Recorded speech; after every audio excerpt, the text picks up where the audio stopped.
Jawab Raffi. Inspiratif hidup. Jangan jadikan kegagalan kemarin sebagai penghambat hari ini. Semangat untuk membuat hari esok lebih baik melalui hari ini.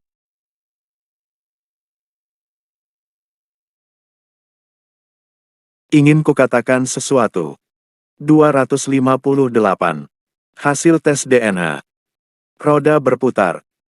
10 bulan yang lalu, Giana mengejek dan mempermalukan Sean yang tidak punya uang, demi Yoga yang kaya. Sekarang akhirnya tiba juga giliran Yoga untuk merasakan penghinaan Giana. 60 miliar untuk 10 bulan artinya hanya 6 miliar dalam sebulan. Ini membuat Giana merasa bahwa kesepakatan itu terlalu merugikan dan merasa harga dirinya terlalu murah. Bukankah Giana menikahi Yoga untuk mendapatkan harta ratusan triliun milik keluarga Leono? Yoga balik mengamuk, kamu masih berani bilang bahwa kamu tidur denganku selama 10 bulan. Sejak kita menikah, kamu sudah hamil. Kamu juga tidak pernah membiarkanku menyentuhmu karena kamu takut akan mempengaruhi janin yang ada di dalam kandunganmu. Mana pernah satu hari pun kamu memuaskanku dalam 10 bulan ini. Uang 60 miliar yang akan diberikan padamu memang tidak banyak. Tapi, sejak menikah denganku, sudah berapa banyak bantuan dalam bidang pekerjaan yang diberikan keluarga Leono pada keluarga Wangsamu itu. Tanpa bantuan dari keluarga Leono kami, dapatkah keluarga Wangsamu menjadi keluarga dengan aset 20 triliun seperti sekarang? Mendengar perkataan Yoga, Giana pun balas berkata, kamu masih berani membicarakan hal ini.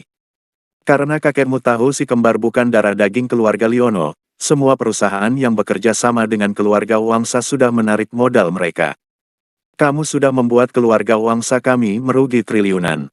Nenekku bahkan sudah memarahiku sampai membuatku menangis. Keduanya bertengkar tanpa henti. Sean mendengus dingin dan berkata dalam hati, Giana, kamu akan kehilangan berapa triliun lagi. Jika si kembar bukan anakku, keluarga Wangsamu juga tidak akan bisa melakukan proyek yang kubantu sebelumnya. Pada saat itu, keluarga Wangsamu akan terpukul hingga kembali ke asalnya dan menjadi keluarga kelas 2 di Jakarta. Sebenarnya apa yang didapatkan keluarga Wangsa saat ini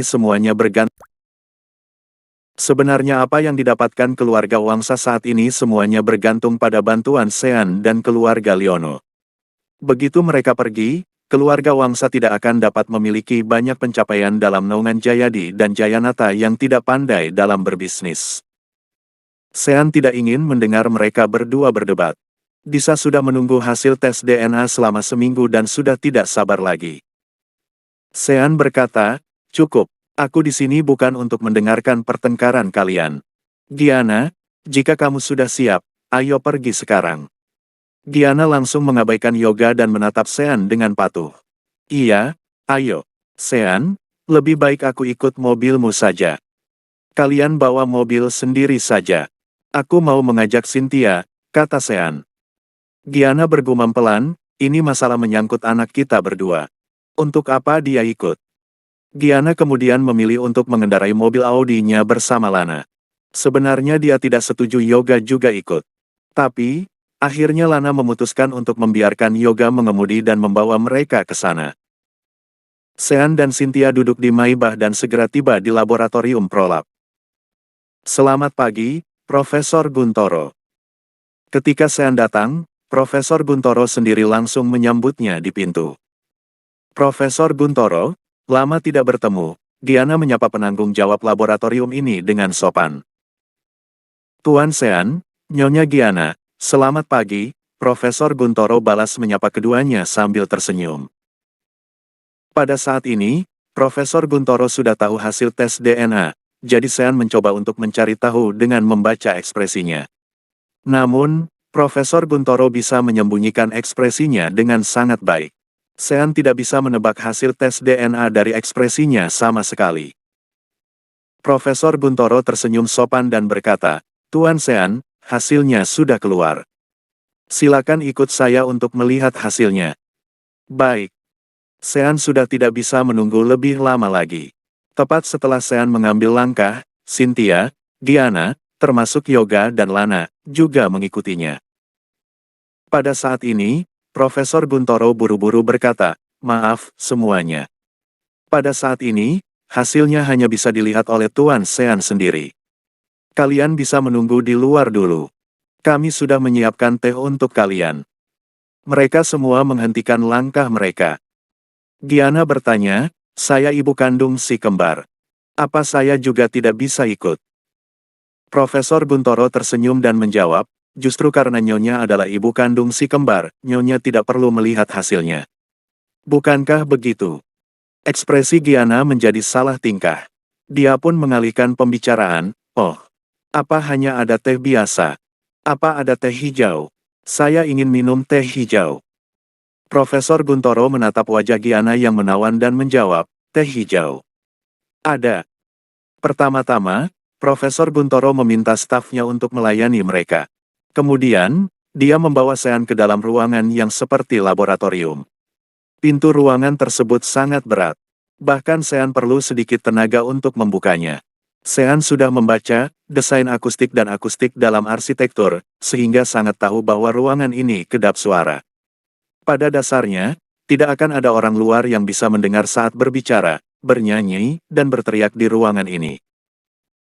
Hasil tes DNA merupakan hal yang sangat privat sehingga lingkungan privat seperti itu memang sangat diperlukan. Profesor Guntoro tetap tersenyum dan tidak dapat ditebak. Dia berinisiatif memperkenalkan dua anggota staf di ruangan itu pada Sean. Tuan Sean, mereka berdua ini adalah penguji paling profesional dan terbaik di laboratorium prolab kami. Mereka juga staf yang bertanggung jawab untuk menguji DNA Anda dan si kembar. Ketika keduanya melihat Sean, mereka terlihat sangat serius dan penuh hormat. Keduanya dengan serempak berkata, Tuan Sean, kami jamin hasil pengujian ini akurat dan adil. Sebenarnya sejak awal Sean sudah menyelidiki mereka berdua dan tahu bahwa mereka berdua tidak bermain kotor dan juga tidak menerima uang gelap. Terima kasih atas kerja keras kalian berdua. Sean berjabat tangan dengan mereka berdua. Kemudian, Profesor Guntoro mengeluarkan hasil tes DNA dan menyerahkannya pada Sean. Pada saat ini, Sean begitu bersemangat. Selama ini dia selalu melatih kekuatan fisiknya. Tetapi, ketika mengambil lembaran tipis kertas A4 ini, dia merasa kertas ini berat bukan main. Dia merasa tidak sanggup untuk memegangnya. Tuan Sean, silakan dilihat. Ekspresi Profesor Guntoro bahkan semakin tidak dapat ditebak. Setiap hasil tes DNA dibagi menjadi 4 halaman. Halaman pertama berisi tentang informasi klien, tanggal penerimaan, informasi dasar, dan lain-lainnya. Hasil masih belum terlihat sama sekali di halaman pertama tersebut. Namun, Sean tetap membaca kata demi kata karena takut membuat kesalahan. Kemudian, Sean membuka halaman kedua. Tiba-tiba Profesor Guntoro berbicara, seolah mengingatkan, halaman ketiga adalah hasilnya. Sean tiba-tiba merasa sesak napas. Setelah menunggu selama seminggu penuh, saat ini dia tidak berani membuka halaman ketiga. Sementara, Profesor Guntoro dan dua penguji lainnya juga terlihat tegang. Sean membenci dirinya sendiri karena mempelajari perubahan mimik wajah sehingga membuatnya menyadari bahwa ada sesuatu yang salah. Dia sudah merasakan ada hal-hal buruk yang akan datang. Sial. Kemampuan ini membuat Sean merasa porak-poranda untuk pertama kalinya. Namun, Sean membuka halaman ketiga tanpa ragu sedikitpun.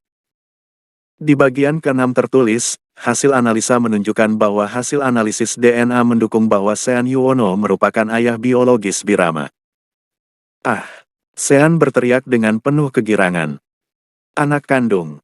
Si kembar adalah anak kandungku. Si kembar belum didaftarkan dalam kartu keluarga karena nama belakangnya belum ditentukan. Karenanya, untuk sementara si kembar dinamai Melody dan Birama. Selamat, Tuan Sean. Profesor Guntoro tersenyum dan memberi selamat, begitupun dengan dua staf lainnya. Sean tidak bisa menahan diri untuk memukul pelan Profesor Guntoro. Dasar, kalau si kembar anak saya, kenapa wajah Profesor seperti itu? Tadi saya bahkan sampai mengira si kembar bukan anak saya. Membuat takut saja. Ketika Profesor Guntoro mendengar kalimat ini, senyum di wajahnya tiba-tiba menghilang lagi. Profesor Guntoro kembali tegang. Sean juga melihat kedua staf itu lagi. Ekspresi mereka berdua juga berubah dari tersenyum menjadi serius dan gugup.